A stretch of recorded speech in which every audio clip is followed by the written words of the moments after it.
Good afternoon, and thank you very much for joining me today. It's Alan Barry Laboucan here. I'm the founder of the Alan Barry Reports and also the CEO of Advanced Gold, which trades on the Toronto Stock Exchange venture market.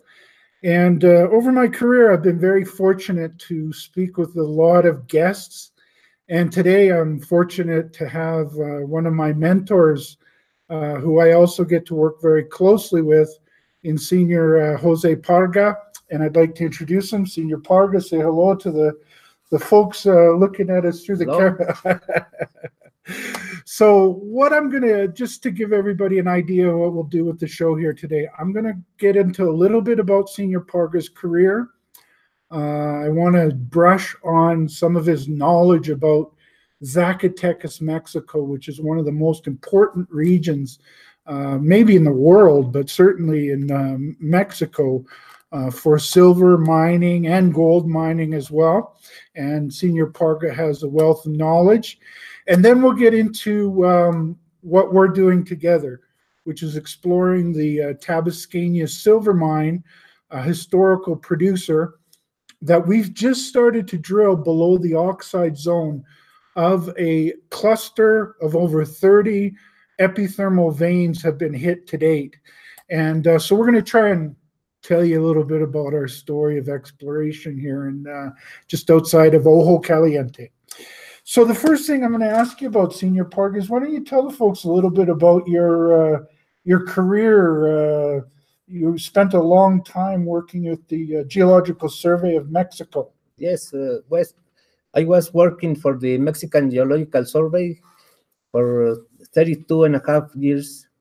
Later, I'm working for several companies, Mexican and foreign companies, mainly exploring for gold and silver in central Mexico. In the past, I was involved in the exploration for VMS deposits in southern Mexico, but now I focus in gold and silver in the central Mexico. In the named Silver Belt is the most important metallogenetic province in Mexico. This province produces more than the half of the silver, Mexican silver, and almost half of the gold. In one state? In one state, only Zacatecas, the state of Zacatecas. And continues to this silver belt is it has a trend northwest, southeast, from the state of Hidalgo, passing through Guanajuato, Zacatecas, Durango, Chihuahua, and Sonora.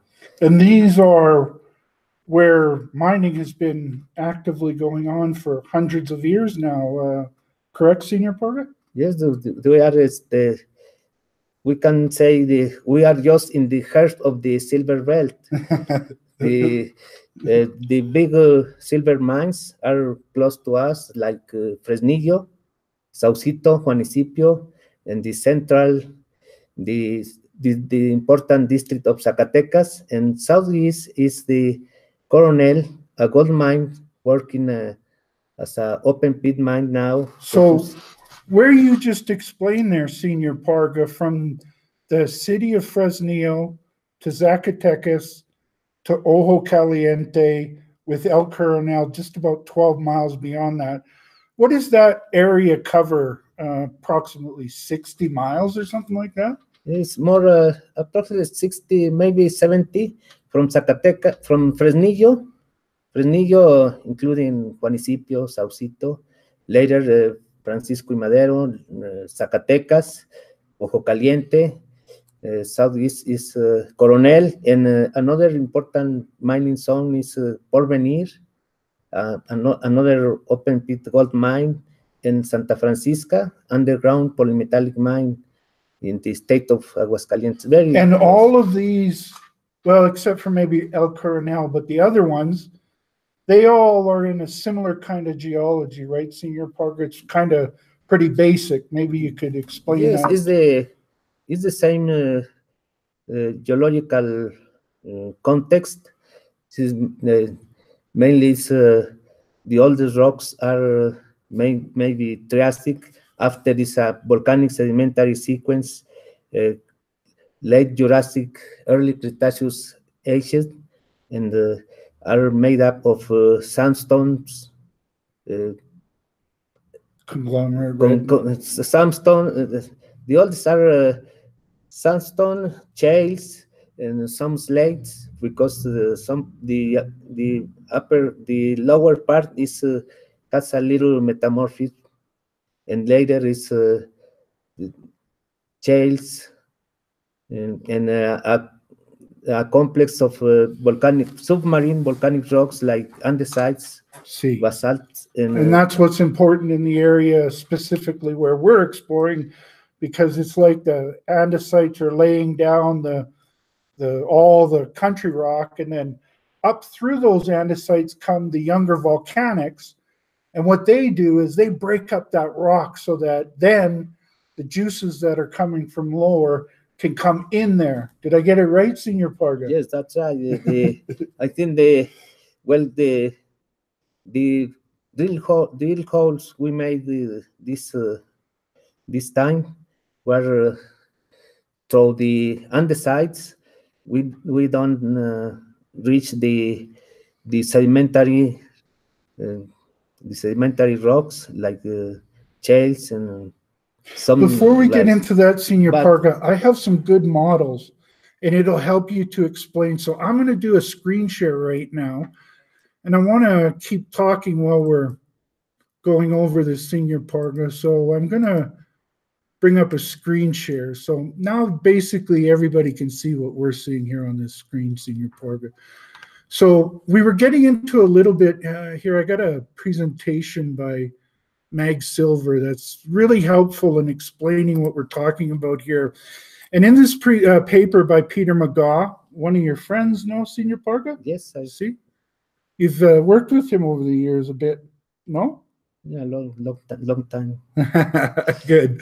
Okay, so as you can see here is a model. This is the epithermal vein model at Juanicipio. Yeah. Now, this isn't just a low model that doesn't have a lot of confidence. What I mean by that is this model is based on about 500 years of mining epithermal veins in this area. So it's not just, some hopeful model that we're looking at. And what I can see here, Senor Parga, is maybe talk a little bit about what you were getting into there, because we've sort of just touched I think this other map here you'll see. So far, we have maybe hit a cluster of epithermal veins similar to the one that was beside Fresnillo. Let's start there. How long they started mining silver, is that correct? In 1552? 1552, yes, that's right. Now, because I think that there might be some analogies to what we're doing, let's talk a little bit about this cluster. I would guess that there's about 20 veins or so there. Is that correct, Senor? That's correct. Even in the central part, there is a stonework with the silver. And that's like the center of the vent? In the center of the vent, in the name of the Cerro Proaño. Right there. More to the, up there? Yes. Okay. Around there.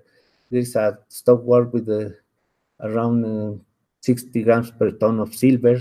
Yeah. The veins are very rich veins. Sometimes the average is close to the kilogram per ton. Kilogram, you see. And that's basically what made Pinolles, that then was bought out by Fresnillo. Now Fresnillo is trading in Toronto, or in the London Exchange. Now, a couple other things you told me that were interesting about this area, Senor Parga, is that many of these veins are blind. Are blind, yes. Why is that important? Well, that's important because at the last century, in the 60s, people thought the mining district was finished, but later they explored to the southeast. Over here. Oh, sorry, yeah. Beyond. Oh, okay. Because the first cluster was working from the 1500, And later, close to the end of the last century, was discovered the other cluster. This one just to the south and Yes, east. and almost all those veins are practically blind. Ah, We have only very small veinlets of calcite that come to surface. on surface in the Arroyo Chilitos, Chilitos Creek. Mhm. We can see sulfides, we can see any value of silver, gold, or nothing. Nothing in the Only, outcrops. only small veinlets, but after a good surface geologist, structural interpretation, and geophysics, See, they and later they select some drilling targets, and was proved another cluster of veins bigger than the first one. bigger in volume, but not in number of veins, right? There's No. probably more veins in The- total beside We can say Fresnillo. the oldest, the first Fresnillo, after the second, from the 70s to the beginning of this century, and later the area of Saucito. Over here. Over Now, here. this gets very exciting because Yes. a lot of people will know Mag Silver, the company that is one of the lowest cost producers of silver, and it comes from these two veins right here. And yeah, give us a little history of, because these are blind as well. And I saw a presentation the other day, and Peter was talking about hitting the vein on the first hole. I think it was at about 600 meters or something like this. But how did what were they sort of following down here, Senor Parker? Tell us a little bit about this, because this Saucito 1 and 2 area are quite important as well. Well, Saucito is quite important. It's the life for Fresnillo mining company now and for the next years coming. See, And that's 100% there. 100%, and all that veins are blind. All of these veins. All of that. And Yep. it's the Saucito area, and to the northwest, the Juanicipio in See? the green area. See, That one is on surface we can see anything. Only is a little alteration, see, argillization, some sinter, and quartz veinlets. the center is kind of like a spring, a hot spring. No, correct? it's the sinter is the proof for a hydrothermal system was active in the past, and the sinter is the most upper expression of the system. Okay, so now, do you know what I mean? If I was following, if I was looking at Mag today and this hadn't been discovered, I would certainly be looking for the extension of Mesquite, Madrona, Jarias, Saucito. Is that how they found them? Did they just sort of follow the structure and then bang some holes deeper in there? Oh, the Juanicipio was discovered after geophysical studies, See, and they select some targets. so they were able to get a geophysical response off of those blind veins. They obtained a very good response. See, They drilled, and the rest is history. the rest is history. Voila! Voila. Now, that is not just an average voila. That vein, those two veins there make Mag Silver and their partner Fresnillo the most profitable mining companies in the world. The costs are extremely low, and the value of the rock is very high. This is as world class as it gets. A point that I've been making to some people recently, also, Senor Parga, before we get off this slide, is that you could basically put that cluster in between Valdecañas and Juanicipio and then compress it to about 200 meters. And that's kind of what we've found so far. Correct? Correct. See. In the northwest area, the Valdecañas area, See? the country rock are on surface are cropping out rhyolites. Like over. Tertiary, very young rocks. Maybe, Let's move over to our project now, and Let's get back over to there's a couple of places on our website that I'd like to point out. One, we try to put as much detail in all of our press releases in the news. You can go in and look at those news, but there's also a project section. For this case, we're going to look at Tabasqueña. And so Senior Parga was just getting into something that you can see in one of our most recent drill hole, actually. What I've brought up here is the cross-section of hole 7. And there's a rhyolite dome here. Yeah. And then more to the west, you can't see it on this map, I'll bring it up later, is a fault. There's about 300 meters in between those, and that's where we're hitting all these various different veins. 7 was the one with the most hits of various different veins, but again here, this is an example of what Senior... So why is the rhyolite dome important, Senior Parga? The rhyolite dome is maybe is the surface expression for a magmatic chamber in deep, very deep, and it's maybe represent the last stage of all the rhyolites that have come up, extruded in the area. See, to the west, we have a system of rhyolite domes and volcanic plugs. Even to the southeast, we have the Milagros district, very close to the volcanic domes, and even in Coronel, the gold mineralization is related to a rhyolite dike. It's in tertiary volcanic rocks, the main. So here, what I've brought up is, I wonder if it can see. It doesn't like the Google Earth for some reason. Sorry, we won't be able to use the Google Earth. But so another thing that it does, though, Senior Parga, is it also important to sort of break up the andesites so that these kind of veins can come in? But the dome, see, is part of I think it's a group of subvolcanic rocks after broken all the country rock. See, and the stage of distension in the region. See, could is the origin for some normal faults. See, I think along later acted as feeders for hydrothermal systems. I see, and we can see these faults that Senior Parga is talking about. This one here is a significant regional fault.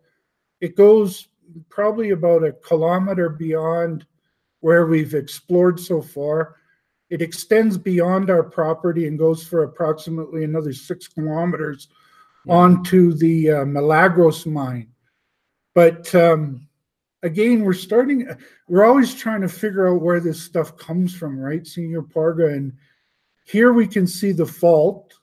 Yeah. Here we can see the series of holes from 7 to 4. That's almost 350 meters collar to collar. Maybe we've done 250 meters, 200 meters or something like that. 250. Yeah, somewhere in there. And we've hit all these veins. And if you go back, these veins are all they're all dipping in the same direction back towards that fault. Yes. And why this is important is we're trying to figure out where we are in the system in this paper. There it is. We're trying to figure out where we are in this system.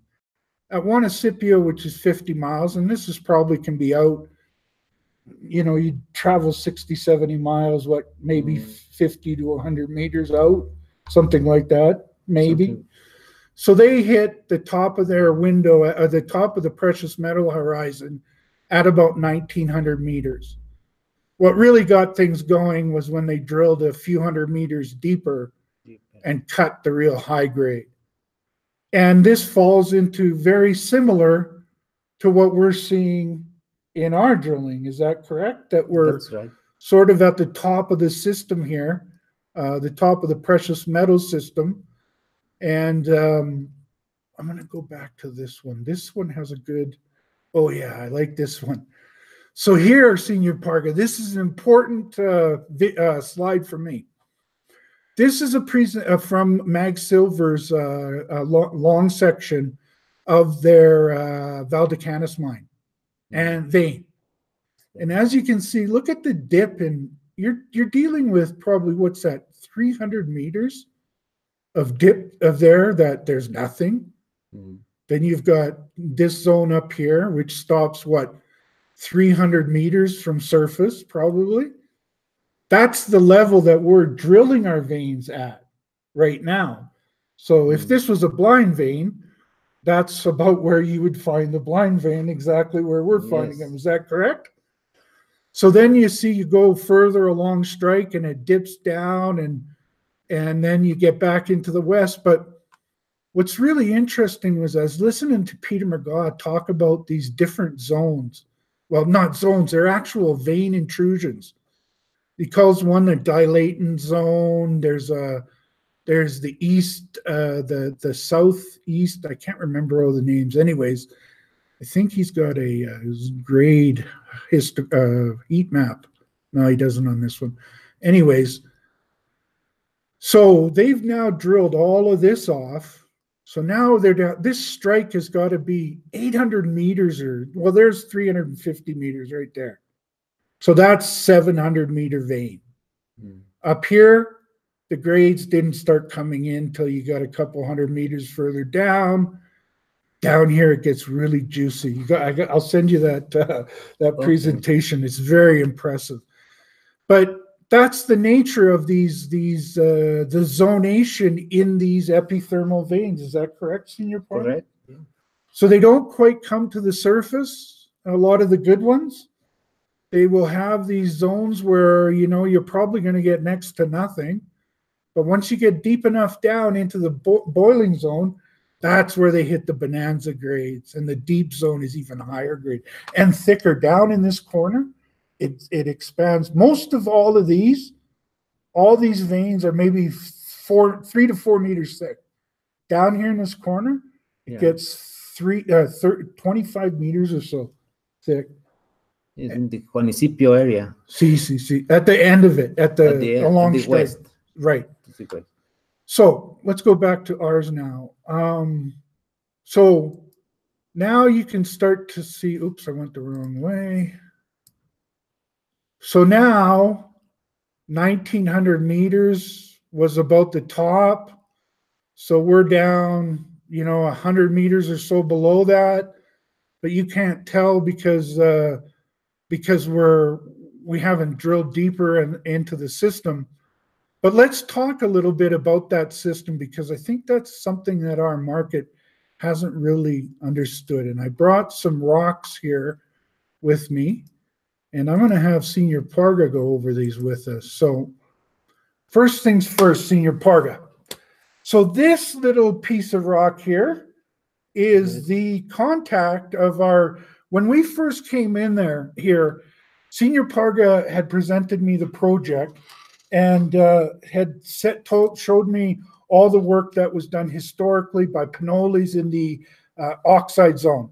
I was never interested in an oxide mine. I was interested in what's below that. So our first order of business was to drill below the oxide zone to see if those veins continued. That's where we hit. This is the intersection of our first vein, right, Senor Parga? It's just in the contact between red conglomerate and andesite. See? It's a green agate or green agate. Apparently it's supposed to be really lucky or something. I don't know if it's given us any good indications yet or not, Senor Parga. So then when things got really quite exciting for us was when we hit our what we call our high-grade gold discovery drill hole. And in that drill hole, this is what it looks like. You can see up closer there.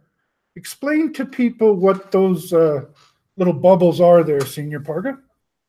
Well, we have a. You gotta, if you want to show them, you gotta. There's the camera, so it picks it up there.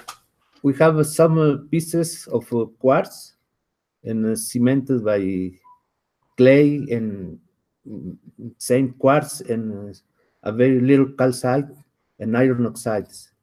This is a proof of breccia originated by some hydrothermal events during the mineralization. And this represents the highest grade in gold. I think this the beginning of the boiling and the deposition of the gold and some silver. The way I've explained it to my layman's terms is I've tried to show people that these veins are kind of like a boiling pot of water.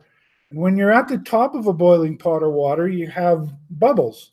And yes. That's almost like what we're seeing here, Senior Parga. No, we're starting to see some bubbles of quartz. That's correct? That's correct. Okay. Now, where it gets more interesting, and I'll get into the next thing. Where it gets more interesting is where you start to see the core that's flooded with lots of calcium or quartz. Sorry. And this starts to, we saw this in this piece here. I'll put it up close so you can see the quartz and some of the amethyst that we've hit. That's much more. Now we're starting to get more towards the boiling water, if you will. Is that correct, Senior Parga? That's correct. This is the proof of the very active system for a long time. Acting. That's because you see these. It's almost like flow patterns if you were looking at water, no, Senior Parga? These different, this is indicative of, as you said, a long-lived system yes. That's boiling water for a long time, if you will. Okay? So then we also have some other interesting pieces of rock here. Now this one is fairly close at depth to the gold discovery hole. But in this one, you can see a little bit of quartz, and then you can also see a bunch of holes. You explain to the folks what that means, Senior Parga? This kind of holes means the presence of an active gas in the system.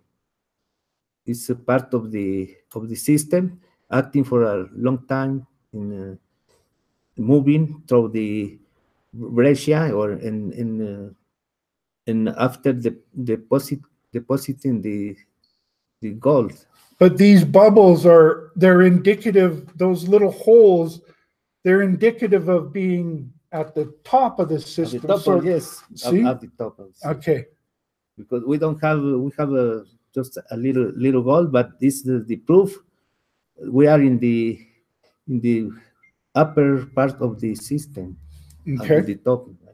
And to put that into context, Senior Parga, I don't think I've ever asked you this question, but to have a network of 30 epithermal veins that have yet to be tested into the key area where you would expect the bonanza grades and higher grade precious metals, how unique is that in this area? In the case, well, we are in the area affected for a big hydrothermal system acting for a long time, and we have some proofs for this. We can see in this. Here, I'll put it close to the camera and then give it back to you. We have a big hole covered by crystals, quartz crystals, amethyst, and this indicates the the acting for a long time, a big system. And Now, are the size of the quartz crystals, I asked this because of my experience in diamonds. Are those Okay. quartz crystals, the size of them, are they indicative of anything? yeah, indicates they were formed for a long time in some spaces, open spaces. That indicates the hydrothermal system was active for a long time, and with the alteration is present in almost all the country rock, is indicating to the very active hydrothermal Is fluids. that also when you get those kind of fluids and the number of veins, is that indicative of the power of the system? And, Yes. and as well as that it was a long-lived system, is that Yes, correct? it's a powerful system acting for a long time in some kind of buckle. After we don't know exactly where are the feeders. That's a question we are looking for. Where are the feeders for all this mineralization? Even we can think in the fault is in the west. Okay, so let's go Or back to that. I'm going to go back to that screen share so we can look a little bit at the fault you're talking about. So we've got the right kind of sorry, you can go to this one. We've got the right kind of indicators as far as a long-lived system, a very big system, and all of the veins are dipping down this direction. yes, southwest. Southwest, all towards this big fault. See? See, yes. So the next group, we got to start getting down over here. It's interesting. I wanted to ask you about this actually, Senior Parga. So that's hole 7. See? Yes. Hole 7. Now we step over here to hole 6, which is probably 125 meters or so away. Yeah. And what I noticed was that there's not as many hits. There's still several, 1, 2, 3, 4, 5, 6, 7, and maybe these break up deeper. So let's say 7 or 8 vein hits. But the dip is also not as the same as just 125 meters over. You can see that kind of a dip in other epithermal veins. Is that correct? Yes, that's correct. Okay. So now we want to get back here, and what we're really trying to do as we get back there, I'm going to get us back over here, Senior Parga. Really what we're trying to do as we get over what we have to do now is we sort of get the direction of the veins, which direction they're going at depth. We kind of have a target that we think they might be coming off of. But really what's important now is to get deeper into that system. I was actually just doing some homework today on the old press releases from Mag Silver. And when it got really interesting was when they got down to about 600 meters or so. And so I think that's our next objective, wouldn't you say, Senior Parga, to Yes. get some holes down into the system more? Because to me, this is showing all the signs of a potential world-class sized discovery in the most important district in the world. Now it's incumbent upon us to test deeper into the model to look for the high grade. Is that a good, in a nutshell? Because the complex, the group of domes are around the Tabasqueña are proving we are in underground. We have a energy cell that acted first, crushing and fracturing all the country rock. After the the placement of the volcanic rocks, some volcanic blocks, domes, and lately the last stage, the veins. But maybe we have to go deeper in order to find the focus of the mineralization. And the boiling point. The boiling point. See, so but we're getting signs that we're still really at the edge of the system, wouldn't you say, Senor Parga? What I'm getting at is we're not dealing with a situation where the veins have been eroded away and the system has been eroded away as well. These are giving us, the drilling is giving us indications that the geological model is viable, that now it's time to test where you would expect the boiling point to be. Is that fair? Yes, I think so, because we are in.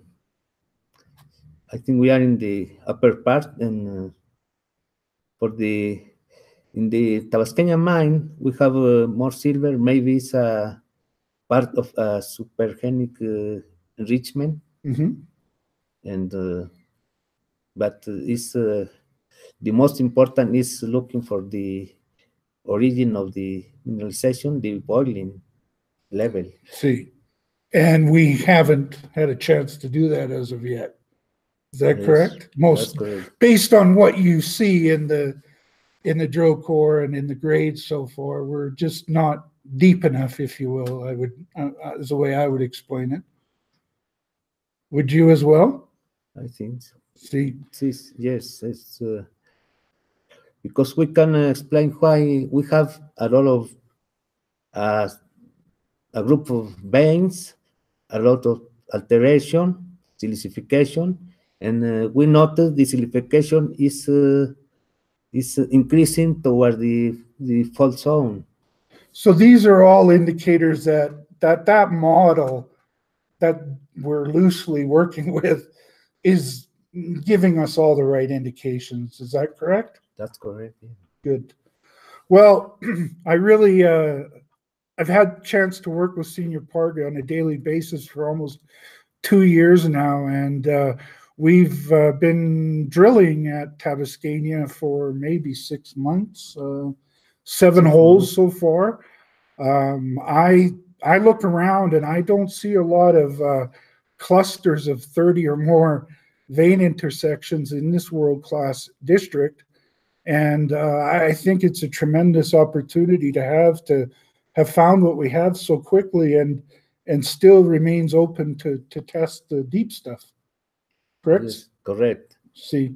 But I think it's not enough, only 7 drill holes and are not definitive for. And only one of them went to 350 meters. And that's not even, that's like a vertical depth of 320 meters or something like that. So we're only at the point of the system that where Juanicipio stops, or in this where the beginning when you're drilling, but at the end of the system, it stops 300 meters, which is about where that's the deepest hole we've drilled. Yet we've found all these veins, so we're in a pretty exceptional area to find something like this, wouldn't you say, Senor Parga? You literally wrote the book on it. Senor Parga has written a book about the geology. He's very modest, and I'm going to brag a little bit for you here, Senor Parga. See, before we go away, Senor Parga has literally written the book on the geology of Zacatecas from his experience, his long career in the Geological Survey of Mexico. And I wanted to bring that's an interesting point as well, Senor Parga, because I spent most of my career looking up in Canada and in the United States. And I just recently found out that there was a nationalization of the mining when you were still working at the Geological Survey. Is that correct? I started working in 1974. But the nationalization was like in the 60s. in the 60s. But then in the early 90s is when they opened it up to foreign Okay. companies. Is that correct? Yes, Around that? yes. Okay. In geological survey, we were engaged in producing the geological infrastructure for exploring, for looking for world-class or deposits. See, and why I think that's important also is that basically when you were working for the Geological Survey, it was the only games in town as far as exploration was the Geological Survey and the major mining companies. Is that correct? That's correct. So really until 93 or so, this country has been pretty much underexplored. Is that fair to say? Even the most important state of Zacatecas. Yes, in Zacatecas we have in the past were explored and worked only the veins cropping out. That come to surface. It comes to the surface. Even the veins were known since more than 400 years ago. And Too small they were considered, but right? a real new ore deposits, we can say only a few, maybe Juanicipio, Peñasquito, Camino Rojo. That's in the last 25 years or so, right? In the last years, but I'm sure there are a lot of very big deposits blind, because we have what I say is a big enemy for geologists, the caliche or calcrete. See? And we can see anything because they're 10 centimeters, 20 centimeters covered by calcium carbonate, and we can see anything. And many times accidentally have discovered some veins.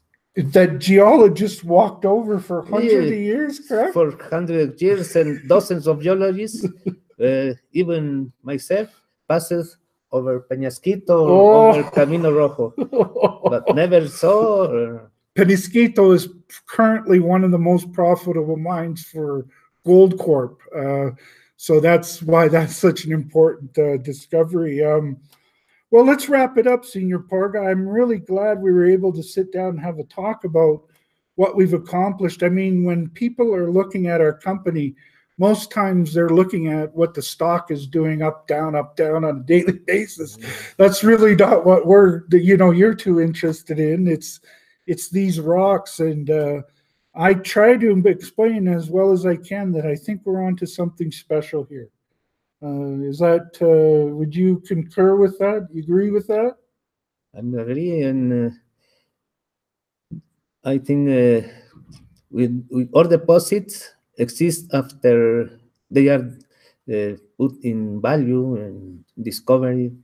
We need to, of course, invest for exploring, because cropping out we can find. Well, and I think an extension of that is that if some company does find something like this, as a geologist in Mexico, it's fair to say that this deserves to be treated properly on the exploration front. Is that accurate? Because this is not easy to find. No. Because this kind of rocks we can see on surface. Even we can see in the old mine. The old mine is 100 meters deep and 150 long. See? And on all the... You're talking about Tabasqueña mine. Yes. See, okay. On all the mining works. So you don't see any quartz in the mining works in the walls? No, in the first 100 meters, we can see any kind of this quartz in the mine. But there was still silver in there, enough for Panoles to mine. The mine was worked, and the average grade was more than 400 grams per ton. Wow. And that's what the numbers that make this place magical here in Mexico, because the cost is so low compared to other places, especially in Canada, for example. Is that right, Senor Parga? Yes, one advantage is the mine is the logistics is very, very well. There's a road going right by. Private roads, power, electricity. The town is 3 kilometers away. The town where you My live. hometown. I often joke with It's, Senior Parga that it's all a good those- thing we found it. All those terrains I know very well because when I was young, I used to be a cowboy Yeah, and you rode up in raising there cattle in those mountains. we're just out back of Ojo Caliente. Yes, after I retired from the Mexican Geological Survey, I back to live in my hometown, Of Ojo Caliente. Ojo Caliente. Yes. Well, It's, we're the name gonna. is hot. Ojo Caliente is because there are hot springs, and all the mines around take the ore for processing in Ojo Caliente because there is a lot of water So Ojo and hot Caliente. water. Ojo Caliente was a. Those hot springs are, by the way, are important to what we're doing as well. I won't get into that you're right today, but Ojo Caliente at one time was a very important regional mining Yes, center. It's right? another proof for the existence of long-living hydrothermal systems. Are actually we have hot springs working. No, not now because there are a lot of very deep water wells, See, and the water level It's is down. going down. I see. But From 20 a years ago- geological 20 pers- years ago are artesian wells and Oh. hot springs. Wow.